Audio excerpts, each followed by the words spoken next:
Good evening Simran. Good evening sir. चलो अपन लोग क्लासेस स्टार्ट करते हैं। आज एक स्टूडेंट का आया वैदिक। एक सेकेंड ना।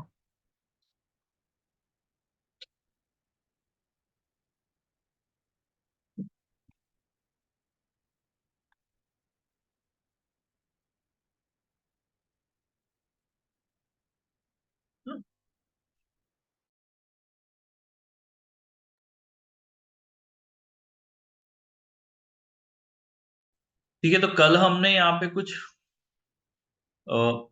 ऑडिट कमेटी के बारे में एक सेक्शन हम लोगों ने पढ़ा था। ठीक है, क्या पढ़ा था कल हमने?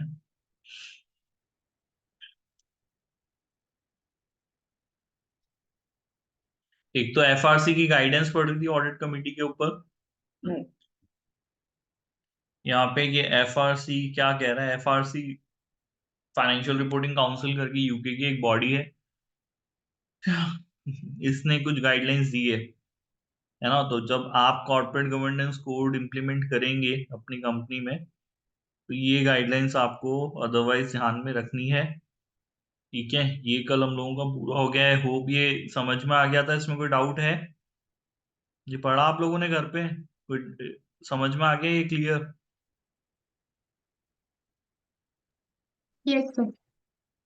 चलिए, तो नेक्स्ट हम लोग इसको आगे पढ़ लेते हैं। एक्सटर्नल ऑडिट मैटर्स के ऊपर कुछ अलग से रिस्पॉन्सिबिलिटी हमारी ऑडिट कमिटी की है। वो क्या है वो हम देख लेते हैं यहाँ पे। मतलब बहुत सारी चीजें हम लोग पढ़ चुके हैं ना इसमें, है ना। कुछ चीजें एडिशनली इन लोगों ने यहाँ पे डिस्कशन करना है। The audit committee is responsible for making a recommendation on the appointment, reappointment and the removal of the external auditors.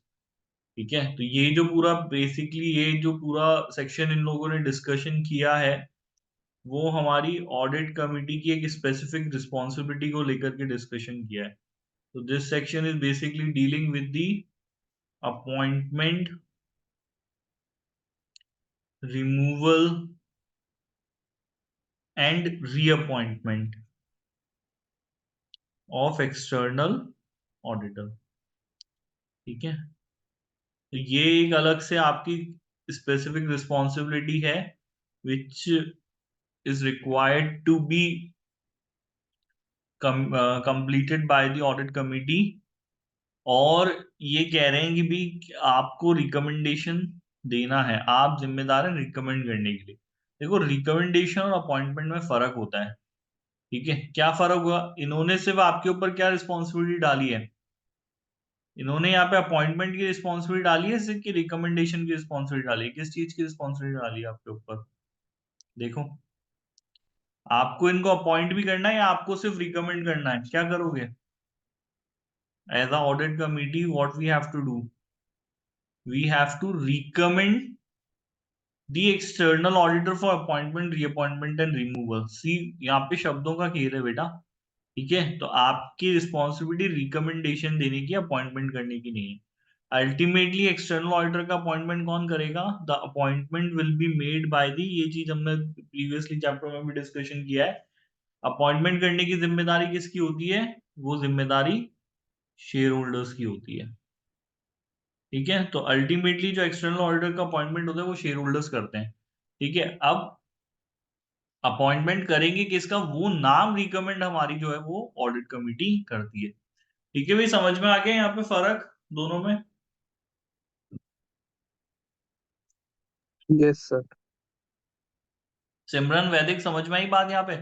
तो एक्सटर्नल ऑडिटर रिस्पॉन्सिबल है रिकमेंडेशन देने के लिए, है ना। अपॉइंटमेंट करने के लिए नहीं है जिम्मेदार, बल्कि वो रिकमेंडेशन के लिए जिम्मेदार है for the appointment, reappointment and removal of the external auditors.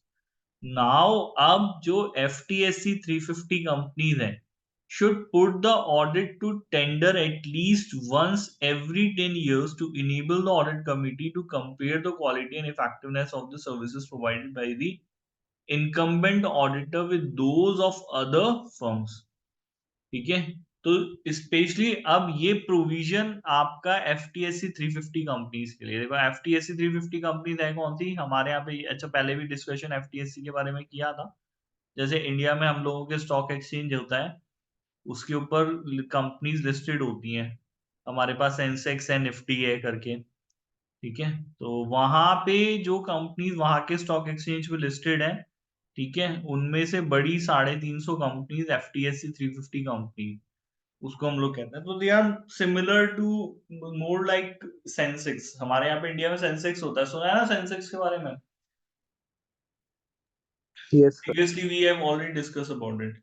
तो ऐसी कंपनीज जो कि FTSE 350 कंपनीज हैं, if you are a company, if you are listed in FTSE 350 companies, should put the audit out to tender at least one every 10 years to enable the audit committee to compare the quality and effectiveness of the services provided by the incumbent auditor with those of others first. तो FTSE 350 companies में यहाँ पे audit committee के ऊपर एक additional responsibility है। What responsibility it is? It is responsibility of to compare, है ना। 10 साल में अलग अलग ऑडिट कमिटी, हो सकता है कि 10 साल में अलग अलग ऑडिटर्स ने आपके पास काम किया हो, है ना। जरूरी थोड़ा है कि 10 साल तक एक ही ऑडिटर काम करेगा, हो सकता है कि चेंज हुआ हो 2 साल में, 3 साल में, 4 साल में, है ना।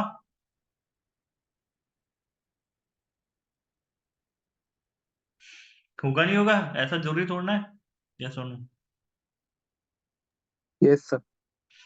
ठीक है, तो अब ये क्या कह रहे हैं कि ऑडिट कमिटी को 10 साल में, क्योंकि अलग अलग ऑडिटर्स ने काम किया है, तो every 10 years he have to compare the work of the incumbent auditor with those of other firms. तो जो अलग अलग लोगों ने काम किया, उनसे कंपैरिजन आपको करना पड़ेगा। 10 साल में एक बार करना है ये कंपैरिजन, है ना। तो 10 साल में जैसे अगर मान लीजिए 4 या 5 ऑडिटर्स ने काम किया, और अभी जो ऑडिटर हमारे पास काम कर रहा है, ठीक है, तो उसका काम आप किसके साथ कंपेयर करेंगे? एटलीस्ट एक 10 साल में एक बार उन सभी ऑडिटर्स के साथ ही काम कंपेयर किया जाएगा। सो this is the additional responsibility. ठीक है भाई, समझ में आई बात यहाँ पे? यस और नो?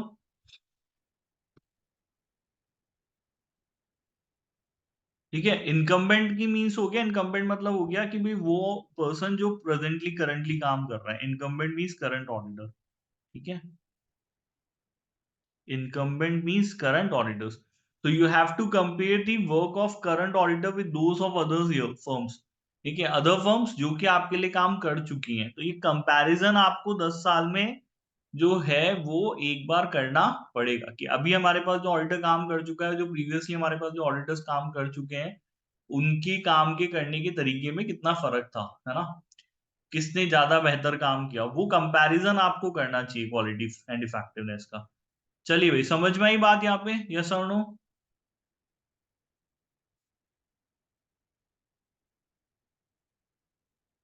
आगे बताओ भाई, समझ में आया ये पॉइंट? यस और नो? Yes sir. हाँ, शुभ वैदिक क्या हो गया? बात समझ में नहीं आई क्या? हाँ या ना जवाब दो भाई।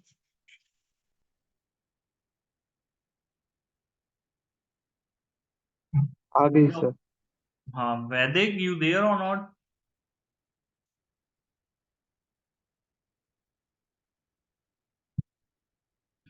चलो आगे पढ़ते हैं। The audit committee should annually assess and report to the board on the qualification, expertise and resources and independence of the external auditors and the effectiveness of the audit process। ठीक है, अब इसके अलावा और क्या क्या काम आपको करने हैं? देखो, एक्सटर्नल ऑडिटर के साथ एक अच्छा रिलेशनशिप ऑडिट कमेटी को मेंटेन करना पड़ता है। ठीक है, लेकिन इतना नहीं कि भाई आप उसके काम के बारे में ये नहीं समझ पाए कि वो काम किस तरीके से कर रहे हैं।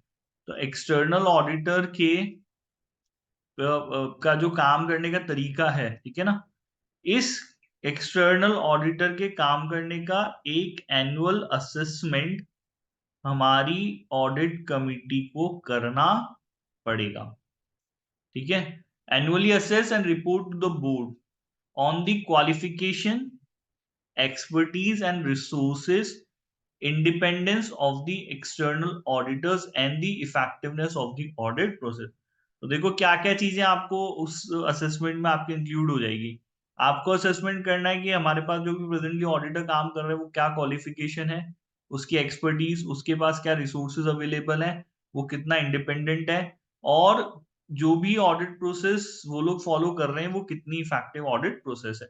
सो दीज इन चीजों को ध्यान में रखते हुए आपको एक एनुअल असेसमेंट जो है वो एक्सटर्नल ऑडिटर का करना पड़ेगा।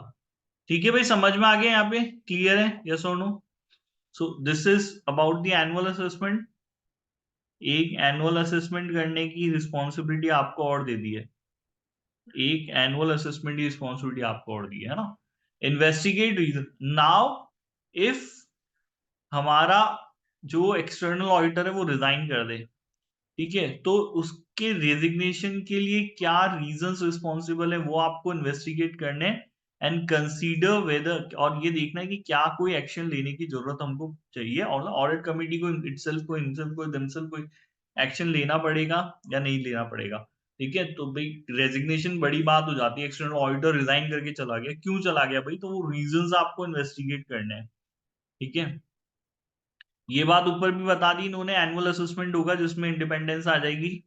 ठीक है, तो एनुअल असेसमेंट आपको करना है इंडिपेंडेंसी एंड ऑब्जेक्टिविटी का एक्सटर्नल ऑडिटर का। ठीक है, इसके अलावा नॉन ऑडिट सर्विसेज को लेकर के यहाँ पे एक फॉर्मल पॉलिसी आपको डेवलप करनी है। ठीक है, now what do you mean by non audit services? तो से फॉर एग्जांपल कि भाई एक कोई ऑडिटर है, ठीक है, now this auditor has been appointed as our external auditor, so this auditor is working as an external auditor। ठीक है, अब एक्सटर्नल ऑडिटर से तो एक्सटर्नल ऑडिटर का ही काम कराएंगे, और कोई काम थोड़ा ना कराओगे, और भी दूसरे काम कराओगे कि आप इससे कि एक्सटर्नल ऑडिट ही कराएंगे? करा सकते हैं क्या इससे कोई दूसरा काम, कि सिर्फ एक्सटर्नल ऑडिट ही कराएंगे? नहीं करा सकते। नहीं करा सकते सिमरन? वैदिक, करा सकते हैं इससे दूसरा कोई काम? No, sir. Yes sir. नहीं करा सकते, वैसे नहीं करा सकते, हाँ सही बात है, लेकिन ऐसा नहीं है कि नहीं करा सकते। The services which a auditor can provide other than the external audited, तो उसका कैटेगराइजेशन है। ठीक है, तो दो तरह की सर्विसेज हो सकती हैं। एक सर्विसेज होती हैं जो कि रेस्ट्रिक्टेड होती हैं, जो वो प्रोवाइड नहीं कराएगा। ठीक है, कुछ सर्विसेज अलाउड होती हैं जो वो करा सकता है प्रोवाइड। ठीक है, तो अभी इसके बाद जो नेक्स्ट चैप्टर आएगा एथिक्स, वो बहुत ही इंपॉर्टेंट चैप्टर है, और उसमें से बहुत मेजर क्वेश्चंस आपके एग्जाम्स में आते हैं। उसके अंदर वो चीज हम देखेंगे कि क्या क्या सर्विसेज वो लोग प्रोवाइड करा सकते हैं। सो जो सर्विसेज अलाउड होती हैं, जो रेस्ट्रिक्टेड है उसके बारे में तो सोचो ही मत, लेकिन कुछ सर्विसेज हैं जो एक्सटर्नल ऑडिटर आपको प्रोवाइड कर सकता है। ठीक है, तो जो सर्विसेज वो प्रोवाइड कर सकता है, उन सर्विसेज के ऊपर एक पॉलिसी बनानी है। ठीक है, कंपनी में कुछ भी हम नहीं चाहते कि बिना पॉलिसी के हो, हर चीज के लिए पॉलिसी बनी होनी चाहिए, ताकि स्टैंडर्डाइजेशन आए, ताकि एक प्रोसीजर सेट हो यहाँ पे। तो एक policy we want to develop, और ये पॉलिसी कौन बनाएगा? ये यहाँ पे नॉन ऑडिट सर्विसेज के लिए। ठीक है, ये पॉलिसी हमारा जो है वो यहाँ पे ऑडिट कमिटी बनाएगी। क्लियर है भाई? समझ में आ गई बात यहाँ पे? यस और नो?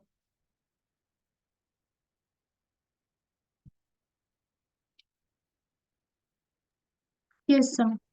ठीक है, so a policy for non audit services required to be develop, that is pre approve, require approval और नॉट अलाउड। ठीक है, तो एक पॉलिसी आपको बनानी पड़ेगी नॉन ऑडिट सर्विसेज के लिए।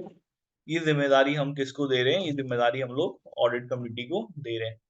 नाउ नेक्स्ट आ गया यहाँ पे, agree a policy for employment of former employees of the external auditors after taking into account the ethical standards, paying particular attention to people who were part of the audit team.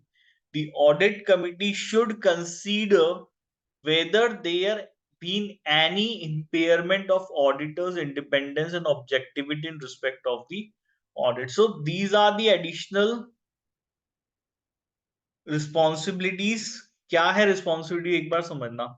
So see, sometimes what happens, there is an audit firm, ठीक है, and it is on one side, on one hand there is client. See, one of the person of the audit client, say for example, let me name him Rabbit. So Mr. Rabbit, he is currently working in the audit firm. Okay, तो agree a policy for employment of formal employees of the auditor. तो Mr. Rabbit now resigns from the audit firms and came to the employment under the client. So now he becomes employee of the client. Previously he was part of the audit firm. है ना भाई, situation समझ में आई? Clear? Yes और no?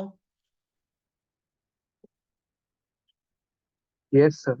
Yes, ठीक sir. है. So Mr. Rabbit was previously he was under the employment of the audit firm, and now he resigns from the audit firm and he came to the client. See, now there are certain ethical problems in his employment which are required to be considered. ठीक है. तो हम नहीं चाहते कि भाई audit firm के लोग छोड़ करके हमारे पास आए, हमारे लोग छोड़ करके उसके पास चल जाए.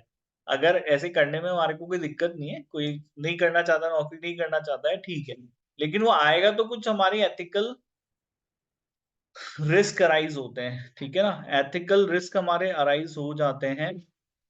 ठीक है. So previously he was part of the audit firm, तो अब इससे क्या थोड़ी बहुत इंडिपेंडेंस के ऊपर इम्पैक्ट आता है. ठीक है. तो इस सिचुएशन को लेकर के we want a formal policy to be laid down. Client की कंपनी को क्या बनानी चाहिए, एक ऐसी फॉर्मल पॉलिसी बनानी चाहिए कि अगर इस तरीके के लोग आ रहे हैं तो क्या हम उनको नौकरी देंगे तो क्या हम लोग सेफगार्ड लेंगे जिससे कि भाई independency of the audit firm compromise नहीं हो, वो सब चीजें. तो एक पॉलिसी आपको डेवलप करनी है. ठीक है. तो एक पॉलिसी और डेवलप करनी है regarding the employment of formal employees of the external auditor. Clear है भाई? समझ में आ गया? इसमें ज्यादा कुछ नहीं है, बस यही समझने वाली बात है कि हाँ भाई आपको एक पॉलिसी बनानी है उन लोगों के लिए जो लोग आपके ऑडिटर की फर्म को छोड़ करके आपके यहाँ पे नौकरी करने आ रहे हैं. ठीक है भाई, आ गया समझ में यहाँ पे? यस और no? Yes, Yes, sir. sir. Yes, sir. ठीक है. एंड ऑडिट, और ये चीज को ध्यान में रखना है कि भाई कहीं इससे ऑडिटर के इंडिपेंडेंस या ऑब्जेक्टिविटी जो है वो कॉम्प्रोमाइज तो नहीं होती. ठीक है. उस चीज के कोई ऊपर इम्पैक्ट नहीं आता. ये चीज ध्यान देते हुए आपको बनाना है. क्लियर? समझ में आया यहाँ पे? यस और no? Yes, sir. Yes, sir. ठीक है. And you have to also monitor the external audit firm compliance with ethical standard relating to partner rotation and fee level. The audit committee also has to monitor the external audit firm compliance with ethical standards relating to partner rotation and fee level. See, now the audit firm has to comply with what? With the ethical standards related to what? Related to the partner rotation and fee levels. See, there are certain ethical standards which are required to be complied by the external audit firms. Okay, regarding the partner rotation. What do you mean by partner rotation? It means when some audit firms start with working with some company, they have to compulsory rotate their audit partners. Say for example, now there's a firm, audit firm, and there are 3 partners to this audit firms. ठीक है. Mr. Rabbit और Mr. Lion or Mr. Tiger. So now these are the 3 partners in the audit firm and they are working from some X limited company. ठीक है. तो अब Mr. Tiger is appointed as the audit partner, engagement partner. ठीक है. अब ये firm काम तो कर रही है, वो हो सकता है 4 साल करे, 5 साल करे, 6 साल करे, 7 साल करे. तो ऐसा नहीं कि 7 years तक mister tiger will remain as the engagement partner. ठीक है. तो for first 2 years mister tiger was the engagement partner and for the next 2 years they have to compulsory rotate. So from Tiger the next partner will become Lion and after 2 years the Mr. Rabbit will become the engagement partner. So this is called as partner rotation. Clear है? समझ में आया partner rotation? यहाँ पे concept क्या होता है? Yes, sir. So this is the concept of partner rotation. ठीक है. तो ये करना पड़ेगा. अब ये करा जा रहा है या नहीं जा रहा है, इस चीज की मॉनिटरिंग किसको करनी है? इस चीज की मॉनिटरिंग हमारे ऑडिट कमिटी को करनी है. ठीक है. तो ऑडिटर को इंडिपेंडेंट रखने की पूरी कोशिश जो है वो पूरी कोशिश यहाँ पे ऑडिट कमेटी को भी करनी है. देख लो आप लोग, ये दी हुई चीजें. है ना। ऑडिटर खुद से तो ये कोशिश करेगा ही करेगा कि हम लोग इंडिपेंडेंट रहे, but audit committee will also take care of the independence of the auditor. वो खुद भी देख रही है कि भाई ऐसी कोई चीज तो नहीं हो रही जिससे कि इंडिपेंडेंसी कॉम्प्रोमाइज हो रही। आगे भाई समझ में क्लियर है यहाँ पे, यस और नो? Yes, sir.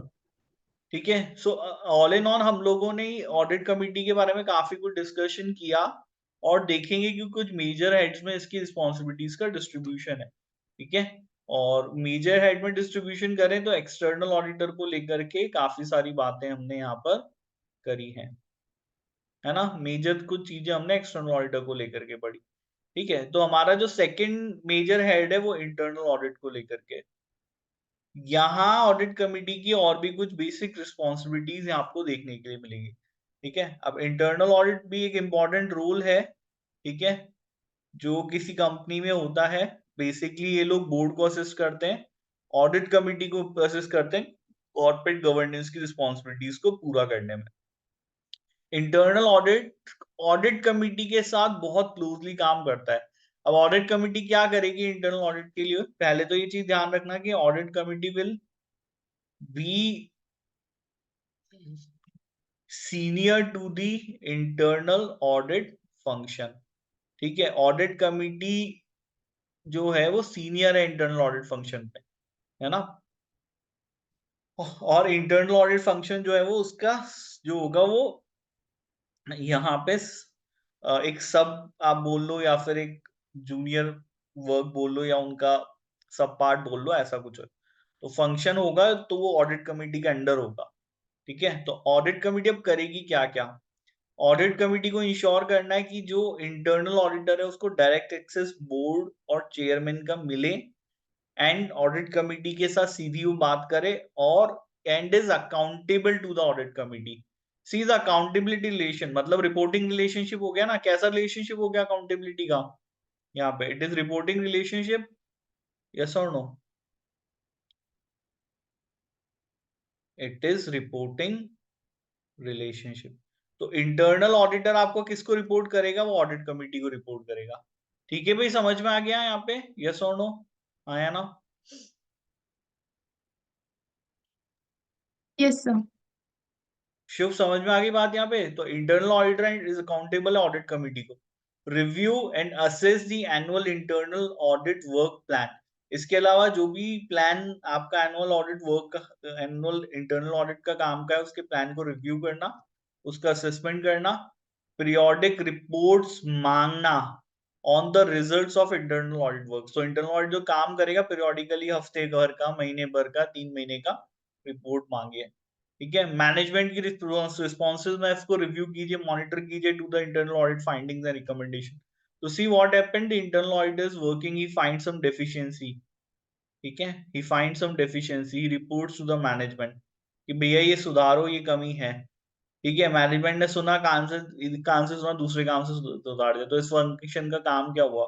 पर्पस क्या रिजॉल्व हुआ? बेकार है इसका काम करने का पर्पस इंटरनल ऑडिटर का, जब आप उसकी रिकमेंडेशन नहीं मानते हो, है ना। ये सुनो, है ना भाई, आया ना? Yes, sir. ठीक है। तो ये कह रहे हैं कि भाई इसको देखना है ऑडिट कमिटी को कि मैनेजमेंट कितना रिस्पॉन्सिव है यहाँ पर, जो भी हमारी इंटरनल ऑडिटर रिपोर्ट यहाँ पे कर रहा है, जो भी रिकमेंडेशन दे रहा है, उनको लेकर के मैनेजमेंट कितना रिस्पॉन्सिव है। Meet with the head of internal audit at least once a year. कम से कम इंटरनल ऑडिटर का जो हेड है उससे 1 साल में एक अलग से मिले, मैनेजमेंट की प्रेजेंस के बिना मिले। ठीक है। Monitor assess the effectiveness of internal audit in the overall context of the company risk management system. इसके अलावा ओवरऑल मॉनिटरिंग आपको करनी है, ये देखने के लिए कंपनी के रिस्क मैनेजमेंट सिस्टम की तरह कितने अच्छे से हमारा इंटरनल ऑडिट काम कर रहा है। चलिए, आया भाई समझ में? यहाँ पे क्लियर है, यस और नो? Yes, sir. ठीक है। Yes, सो sir. हाँ, ये हमारा ऑडिट कमेटी का मेजर पूरा कंप्लीट हो गया। Next we will discuss about the risk management. See, there is another work which is required to be done by the board of directors or the management. This is not the auditor's work. Now, what is risk management? देखो, see, in every business there are certain risks that are inherent in future. ठीक है, that are part of future, and that will be going to arise, and there are chances because of these risk you will going to face some certain losses. ठीक है, आपका नया कोई competitor आ गया, सरकार ने कोई पॉलिसी चेंज कर दी, ठीक है, ये सब चीजों टेक्नोलॉजी में मेजर चेंज आ चुका है, ठीक है, आपके कस्टमर्स जो है वो ट्रेंड चेंज हो रहा है तो अब आपको छोड़ के दूसरे के पीछे जा रहे हैं. See, so there are lots of risks which are present in the in our business environment. Yes or no? पढ़ा है बिजनेस एनवायरनमेंट के बारे में आपने? मेरे ख्याल से मुझे ज्यादा डिस्कशन करने की जरूरत नहीं है. रिस्क पढ़ा आपने? बिजनेस एनवायरनमेंट चैप्टर पढ़ा? यस सर, बीटी में था शायद ये। हाँ हाँ, शायद नहीं था, बिल्कुल भी. ठीक है, तो आपने रिस्क के बारे में वहां पे पढ़ा है. सो मैनेजमेंट, एक अच्छा बिजनेस चलाने का एक तरीका ये है कि आप इन सारे रिस्क को मॉनिटर कीजिए. ठीक है, कि भाई फ्यूचर में क्या क्या चीजें होने वाली हैं, ठीक है, जिनसे हमको बिजनेस लॉसेस हो सकते हैं. और सिर्फ मॉनिटरिंग करने से काम चल जाएगा? और you have to be responsive to those risk. करेंगे क्या? We have to strategise, we have to take certain step to reduce the impact of those risk. Yes और नो? वो सब चीजें भी तो करनी पड़ेंगी, हाँ या ना? नहीं करना पड़ेगा? जल्दी बताओ. करना पड़ेगा. करना पड़ेगा ना. तो रिस्क मैनेजमेंट का मेन पर्पस क्या है? Is to protect the business from the unforeseen circumstances that could negatively impact the profitability of the company and stop it achieving the strategic goals. The board must monitor the company risk assessment and internal control systems annually. So this is the board works. The board will going to monitor the company risk assessment and internal control system. Annually साल में एक बार वो करेगा. A risk committee may be established to perform this role. ठीक है. So now the work is monitoring. The work is monitoring of what? Monitoring of, see, the monitoring of companies risk assessment procedures and internal control systems. So this is the work. Who will going to monitor this? This will be going to be monitored by the board. ठीक है, कि भाई companies का risk assessment का क्या procedure है, system है, इसको मॉनिटर बोर्ड करेगा. And now they say this work can be delegated to a committee called as risk committee. ठीक है, तो जैसे बोर्ड ने अपना ऑडिट का काम जितना भी था वो ऑडिट कमिटी को यहाँ पे डेलीगेट किया, ऐसे ही बोर्ड ये काम यहाँ पे रिस्क कमिटी को डेलीगेट कर देगी. So now there will be a committee which will going to monitor the company's risk assessment procedure and the internal control system. चलिए, आया समझ में यहाँ पे? यस और नो?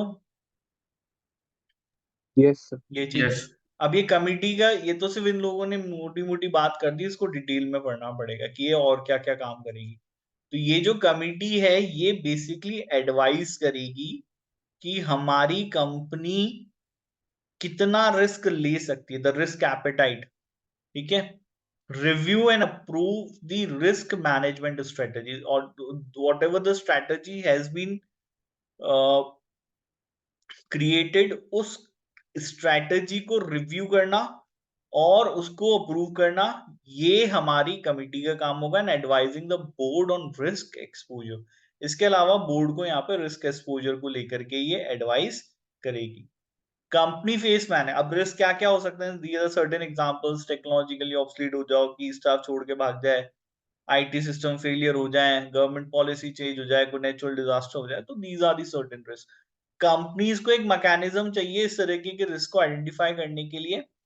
कंपनीज बहुत सारे रिस्क को आइडेंटिफाई कर सकती है, एक तरीके का रिस्क मैप बना सकती है. ये इन्होंने ऐसे एग्जांपल दिया है जिसके अंदर वो रिस्क को कैटेगराइजेशन कर ले. देखो, जो जितना ज्यादा रिस्क जिसके होने के चांसेस लाइक्लीहुड ज्यादा होंगे, है ना, जिसके लाइक्लीहुड ज्यादा होंगे और जिसका इम्पैक्ट ज्यादा होगा, वो रिस्क उतना ज्यादा आपके लिए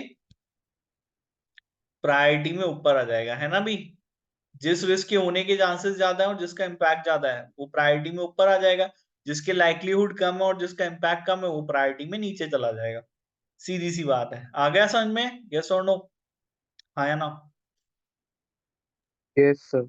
तो एक मेजर काम तो आइडेंटिफिकेशन है, और उस आइडेंटिफिकेशन करके प्रायोरिटाइज करना। वो तो भविष्य में बहुत सारी चीजें सकती हैं। मुझे अब कौन से ऐसे रिस्क हैं जिनके होने के चांसेस सबसे ज्यादा है, और अगर होगा तो हमको नुकसान सबसे ज्यादा होगा, उसको सबसे ऊपर प्रायोरिटी में रख लो। ठीक है, इस तरीके से चार्ट बना लो तो रिस्क प्रायोरिटाइज हो जाएंगे। ठीक है, अब खाली आइडेंटिफिकेशन से कुछ नहीं होगा। मुझे पता चल रहा है, अगर मुझे पता भी है कि घर के पास बरसात होने वाली है, ठीक है, तो मुझे फिर भी अगर मैं निकल रहा हूं तो बेवकूफी है ना, कि मुझे पता है मैं भीग जाऊंगा। तो मुझे करना क्या पड़ेगा? मुझे उसका मैनेजमेंट करना पड़ेगा, उसको रिड्यूस करना पड़ेगा, उसको जो है वो यहाँ पे एप्रोप्रिएटली उसको डील करना पड़ेगा। खाली रिस्क पता करने से क्या होगा? पता करने से कुछ थोड़ा ना हो जाएगा, आपको उसको डील भी तो करना पड़ेगा। और आपको पता चल गया रिस्क है भाई यहाँ पे, यस और नो? Yes sir. ठीक है, अब रिस्क को मैनेज अलग अलग तरीके से किया जा सकता है। जैसे आप उसको ट्रांसफर कर सकते हैं टू द अनदर पार्टी, जैसे कि इंश्योरेंस ले लेना। अब आपको पता है गाड़ी चोरी हो सकती है यार मेरी, तो चोरी हो सकती है, तो आपने किया क्या है ना? आप इंश्योरेंस ले लो। कल को अगर गाड़ी चोरी हो गई तो आपको नुकसान नहीं होगा। यही है तरीका, यस और नो? तो एक यस तरीका सर। तो ट्रांसफरिंग ऑफ रिस्क है, कि आप कुछ ऐसा करें कि जिससे कि रिस्क ट्रांसफर हो जाए, ठीक है, to the another party. Avoiding the risk by ceasing the risky activity, या फिर काम करना ही बंद कर दो, वो काम मत करो जिसमें रिस्क है। या फिर आप इफेक्टिव सिस्टम डेवलप करके, कंट्रोल्स डेवलप करके उसको रिड्यूस कर दो। या फिर आप रिस्क को एक्सेप्ट कीजिए और ये देखिए कि इसके कॉस्ट एंड कॉन्सिक्वेंसेस क्या हो सकते हैं। ठीक है, तो कई बार ऐसी चीजें होती है कि अच्छा यार इससे इतना ही नुकसान होगा, इससे ज्यादा क्या होगा? अब हल्की सी बरसात हुई, मुझे पता है हल्की सी बरसात हुई, 4 साल हल्का भीगू है तो सही, इससे ज्यादा तो बियॉन्ड कुछ होगा नहीं। तो उस चीज को एक्सेप्ट करके काम करो, आगे बढ़ो। ठीक है ना? रिस्क है, बट वो कैलकुलेटेड होनी चाहिए कि भाई इसमें इस काम से मुझे इससे ज्यादा रिस्क नहीं हो सकता है ना भाई। तो कई बार हम रिस्क को एक्सेप्ट करते हैं और हम करते हैं वो चीज, वो भी जरूरी है कभी कभी करना। आया समझ में यहाँ पे, यस और no?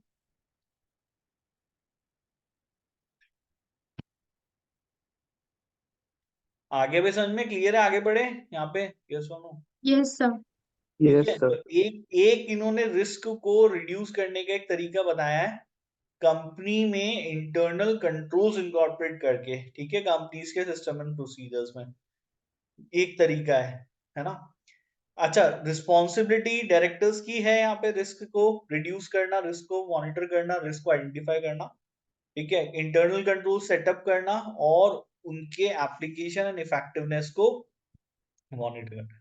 So one way to reduce the risk is internal controls.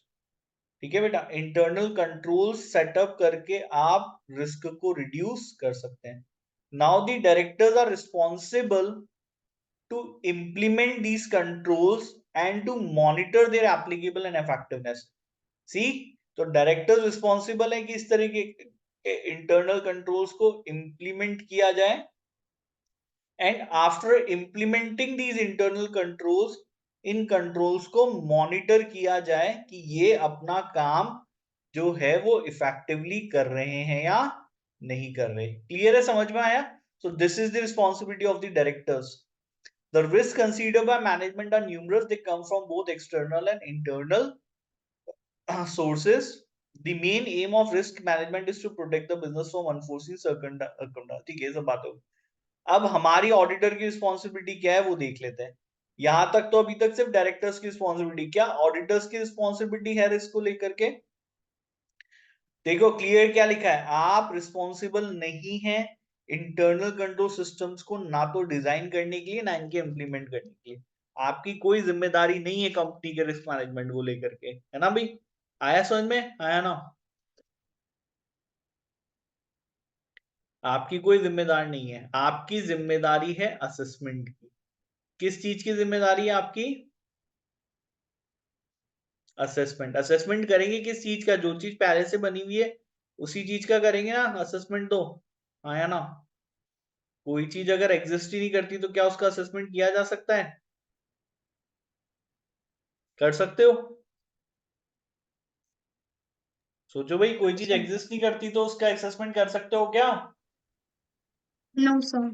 नहीं कर। तो इंटरनल कंट्रोल्स जो कि ऑलरेडी डायरेक्टर्स बना चुके हैं, इंप्लीमेंट कर चुके हैं और जिनको मॉनिटर किया जा रहा है डायरेक्टर्स के थ्रू कि वो काम अपना अच्छा से कर रहे नहीं कर सकते, ऐसे इंटरनल कंट्रोल्स का असेसमेंट, ठीक है, ये असेसमेंट करने की रिस्पॉन्सिबिलिटी हमारे ऑडिटर की है।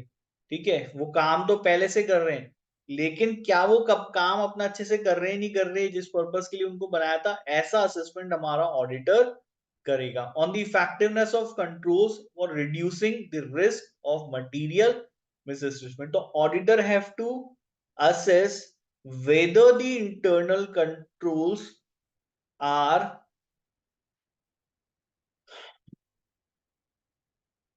properly working and reducing the risk of material misstatement, जिसको हम आगे पढ़ेंगे।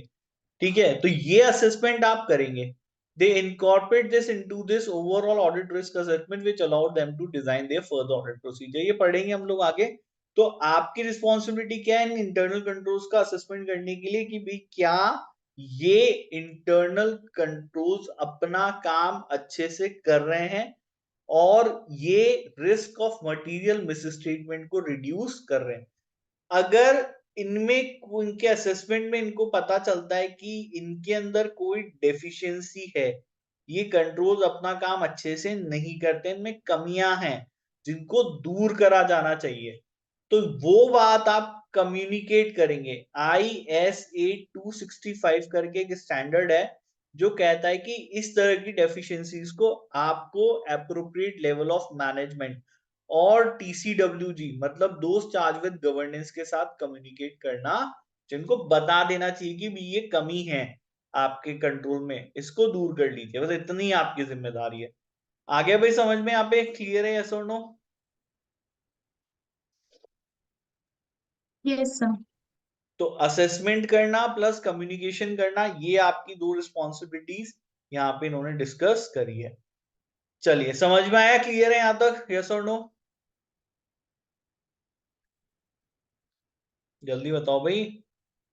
वैदिक? Yes yes sir. Sir. Yes sir. हाँ, अभी लास्ट हम लोगों का रिम्यूनरेशन रह गया है। ठीक है, और ज्यादा कुछ है नहीं, बट अभी मेरा गला थोड़ा सा बैठ गया है पढ़ाते पढ़ाते। इसको मंडे की क्लास में हम लोग कंप्लीट कर लेंगे चैप्टर को।